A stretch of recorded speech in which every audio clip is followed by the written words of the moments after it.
What if the future of local news doesn't come from cutting, but from doubling down on people, on community, and on real accountability? Now, we all know hedge funds shrink newsrooms and strip assets, but Pason Gaddis and the Hoffman Media Group are buying, they're rebuilding, they're proving that local journalism can thrive if you give the right people the power to run it like they own it. I wrote that just for you, Pason. How does it sound?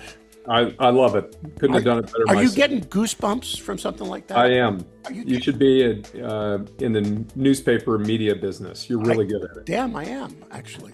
You know, this goes back to my disc jockey days in the 70s, but I want to introduce a new friend, Pason Gaddis. Pason, you and I actually met face-to-face at the mega conference.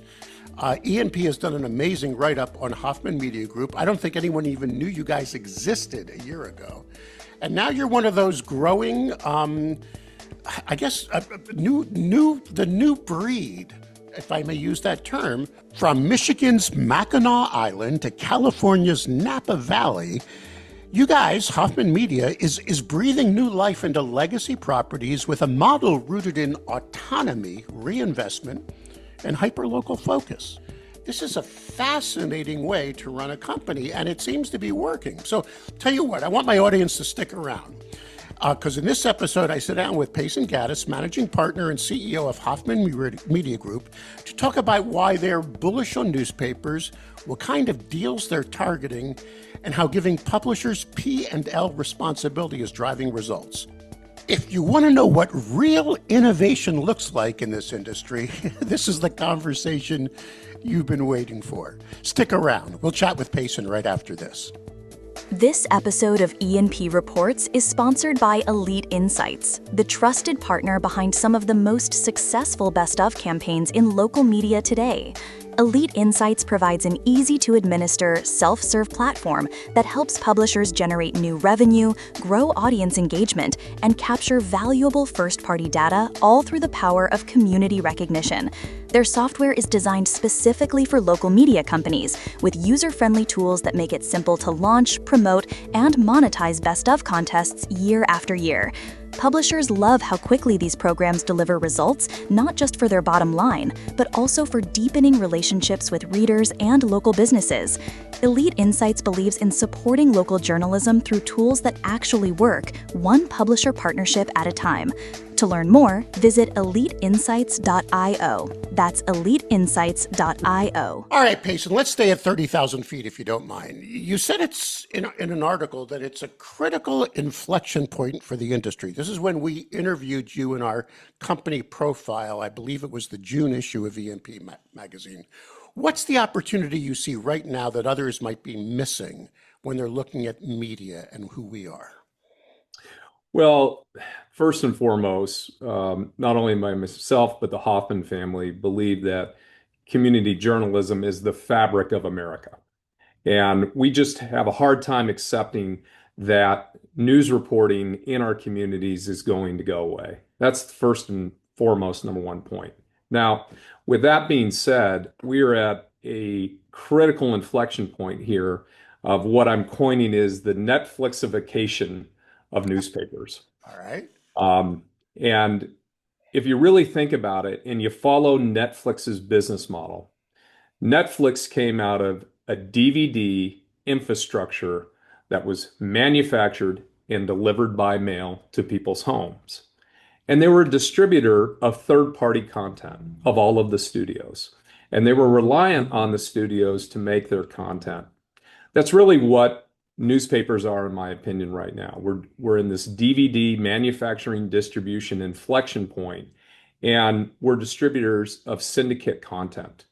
And we need to get better at it, and we need to get back to our roots and what newspapers were really founded on, and that was original content in our local communities. What a concept. Duh. And you know, it's funny, if I may interject, I'm fascinated now that my local NBC affiliate that we watch between 6:30 and 7 a.m. here in Nashville does local news. That's their possible future. But just before the Today Show, they start telling the audience, don't watch the Today Show. Stay with us. Watch us on streaming. Go over to something you're streaming now. Please don't leave us, because they're realizing, does that make sense? You just can't syndicate someone else's content anymore to survive. No, you can't. And the consumer has access to so much, if you will, third-party content, AP, national news, syndicate news, within the touch of their fingertips. What people are yearning for and they're hungry for is hyper-local community journalism, first and foremost, that they know and they can trust. And that's what newspapers have. Most of the newspapers that we're involved with, or most of the newspapers in this country, have over 100 years of brand trust. Exactly. Exactly. So it's not really that difficult when you think about it, where we have to get off of this DVD infrastructure, which is the legacy print infrastructure that is continuing to saddle our industry from making the critical investments back into journalists, back into newsrooms, back into original content. And if you think about Netflix's business model, that's in fact what they are right now. Netflix has more original content on their programming and not reliant on third-party content that you can essentially get anywhere else. And so that's kind of the thesis of our business model when you really start to think about it, is this Netflixification of getting off of DVDs to streaming. I wonder if I can play that word in Scrabble and get that. That would be, I'm not sure. Okay, so now Warren Buffett once was quoted saying, when people are greedy, be fearful. When people are fearful, be greedy. Yeah. Hoffman Media Group is actively acquiring papers, and you're not the only one. There are other groups now that are just, looking to get these deals when others are giving up. What's filling your confidence? Is it just that is there a certain breed, type, brand you're looking for? I mean, where's this all going? Why are you buying, and what are you buying, if I may ask? Yeah, I mean, like you said, we're one of the new kids on the block and we are buying newspapers. We just completed the transaction of the Washington Missourian, third generation newspaper, which purchased by the Elder Miller family in 1937. And we acquired it from a third generation family member. What's unique about Washington and what's unique about Napa Valley and Mackinac and some of the other markets that we're looking at is they're unique communities where that newspaper is the primary information source. And the community relies on them for their information, their high school sports coverage, their city council meetings, their school board, traffic accidents, breaking news. They're that primary source in that community. So we like those properties and we like those markets. And we think that the valuations have come down right now, that critical inflection point of getting off of DVDs to streaming is there. And we can right size the legacy business, and we operate very profitable business models within our markets. All right, I love that term, and we quoted you saying right sizing the infrastructure in the article. What mistakes do you see other chains making when it comes to things like real estate, print operations, or technology? What is right sizing? Define it. Well, we're very fortunate that we've got a clean balance sheet and we can come in and we can buy properties at today's market valuations where a lot of the legacy operators, the bigger chains, have been saddled with a very large infrastructure to downsize and right size within the business. Large real estate footprints, large printing plants, maybe large back office facilities. We just simply don't have any of that. We're very nimble. We're very lean and mean.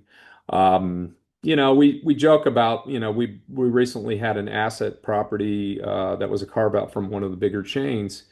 And we walked into this very large office building, which nobody went to work in.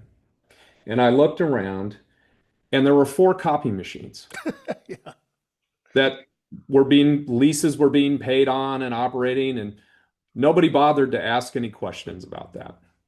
So if you think about the larger groups that are out there and you run that across their P&Ls, there's still a lot that has to be contracted with today's operations. And what we've seen is those dollars that you were spending, if you will, on copy machines, we can put them into journalists on the street, covering the prep sports, sitting in there and doing the investigative journalism pieces on water quality, the environment, transportation, healthcare, education, you name it. And guess what happens? You get subscribers Yeah. who are willing to pay you money for this original high quality content. It's not a difficult concept when you really start to think about it. I want to talk about your management model, which is fascinating. You've emphasized local autonomy and giving publishers P&L responsibility. Why, in your opinion, is that effective, especially in today's, local media ecosystem? Why do you give that publisher so much responsibility? Well, I'm an entrepreneur. I did a tour with the Gannett Company at a time when it was really great and a lot of fun and worked for some terrific people. But I built my company from scratch with friends and family, bootstrapped together, and learned how to take a nickel and turn it into a dollar. And that's the culture I've created.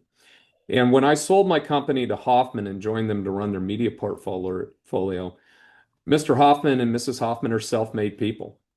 They grew up in small town Washington, Missouri, and built a very successful multinational business from scratch. And so there's a distinctive entrepreneurial culture that not only I share, but the family shares as well. And we want to transcend that down to our operators. With that being said, back in the day when we started in this business, each market had a publisher. And that publisher had P&L responsibility. And they were incentivized on the profit of that asset and that operation.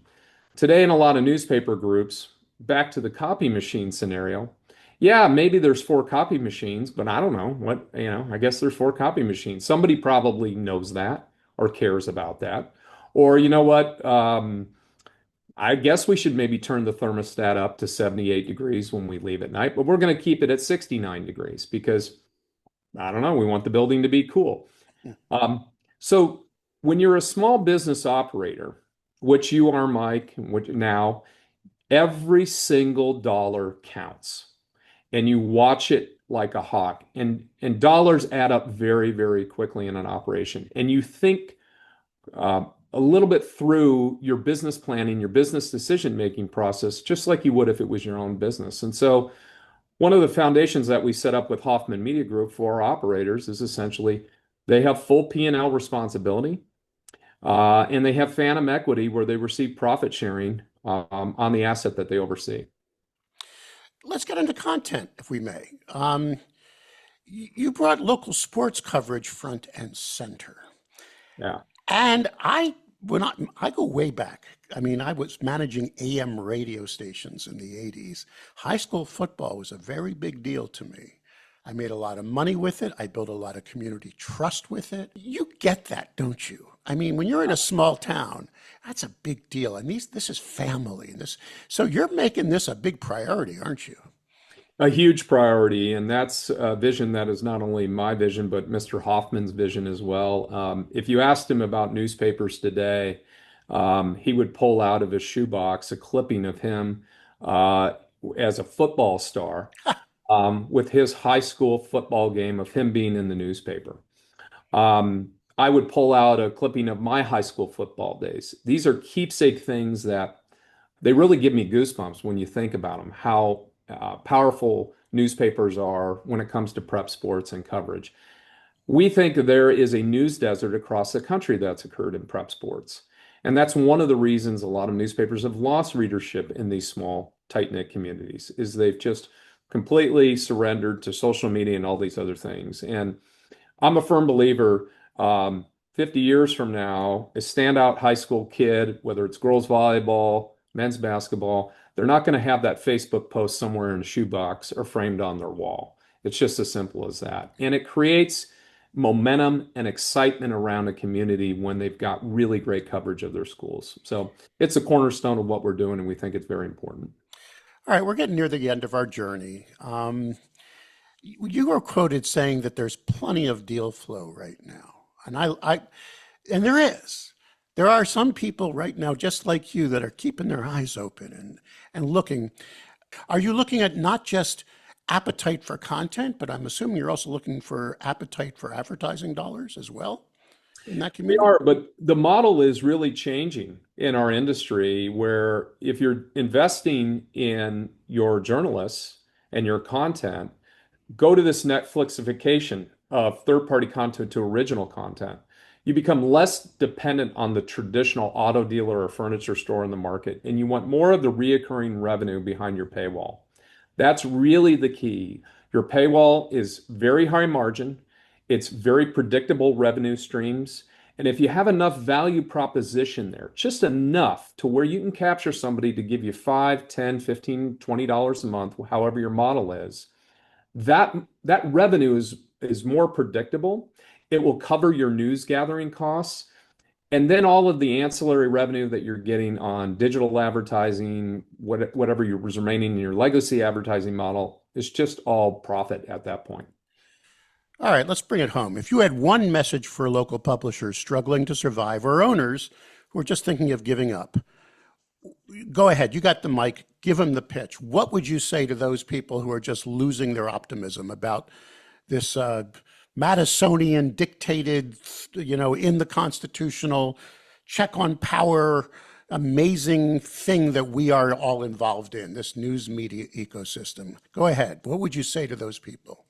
Well, you have to change or you have to die. You have to get off of your legacy business addiction, and you've got to break the mold, and you've got to get to streaming. You've got to get there quick. But you can run a very profitable online media, niche media, magazine, whatever it is, if you can build high quality content where your audience will give you reoccurring revenue. And you have to get there. And if you don't get there and you're still trying to stay on film, just like Kodak did, you're going to die. You're going to go out of business. It's just as simple as that. Pason Gaddis, managing partner and CEO of Hoffman Media Group. Pason, if someone is just listening to this saying, I want to be part of your organization, I want to learn more, you got an email address you mind sharing with the industry? Well, just go to hoffmanmediagroup.com and you can see all of a little bit about our company there. And then, of course, you can see more about our broader company at hfcompanies.com. Excellent. Pason, I want to thank you so much for your time, but more importantly, I want to thank you for your optimism and commitment to local journalism. You have a great day, sir. Thanks, Mike.